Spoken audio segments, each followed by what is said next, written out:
L'histoire est incroyable. Passionné d'histoire, Nicolas Bucourt a entamé un travail de recherche sur le raid de Bruneval il y a 20 ans.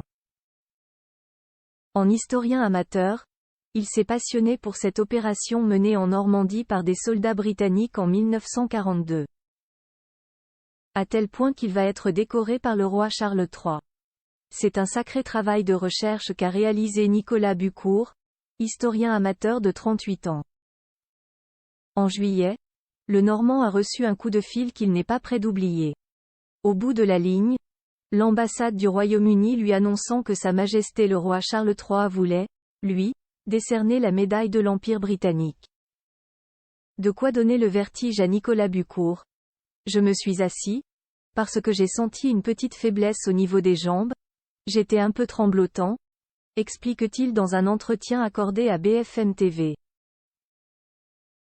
Celui qui s'attendait à tout sauf à ça s'apprête donc à recevoir la médaille de l'Empire britannique dans quelques mois, une récompense décernée pour service rendu à la couronne. Cette médaille vient saluer les efforts du féru d'histoire, qui a réalisé un important travail de mémoire sur le raid de Bruneval, qui s'est déroulé en Normandie en 1942, un événement resté longtemps dans l'ombre avant l'arrivée du jeune Normand. Infographiste de métier, le jeune homme s'est pris de passion pour cette expédition que les Anglais appellent l'opération Beating. Jusqu'à y consacrer tout son temps libre depuis l'âge de 18 ans. Photo plus grand que Charles III amoureux de l'Italie. Ses plus belles photos dans son pays de cœur. Il y avait très peu d'ouvrages en France sur le sujet. L'opération consistait à parachuter des soldats de la Royal Air Force pour s'emparer des pièces d'un radar allemand, afin d'en étudier le mécanisme pour pouvoir le brouiller.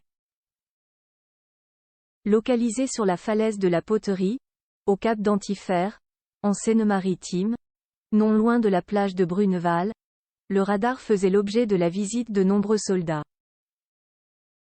Parmi les 120 parachutistes, 2 ont perdu la vie. Nicolas Bucourt a grandi à Heuqueville, tout près. Il explique, dans la région, quand on est petit, on joue dans les blocos des alentours. Un jour, je suis allé jusqu'au monument, consacré au raid de Bruneval, NDLR, mais qui à l'époque était dépourvu d'explications. J'ai trouvé l'histoire intéressante et j'ai voulu en savoir plus. Quand j'ai commencé à m'y intéresser, il y avait très peu d'ouvrages en France sur le sujet, explique l'historien amateur. Il a alors entrepris ses propres recherches, consultant les archives et les familles des soldats qui ont participé au raid qu'il a réussi à retrouver. Avec un autre passionné du sujet, Alain Millet, l'historien en herbe a pu publier un premier livre en 2012. Aujourd'hui encore, il continue de fournir des informations sur cette expédition par le biais de son association et des réseaux sociaux.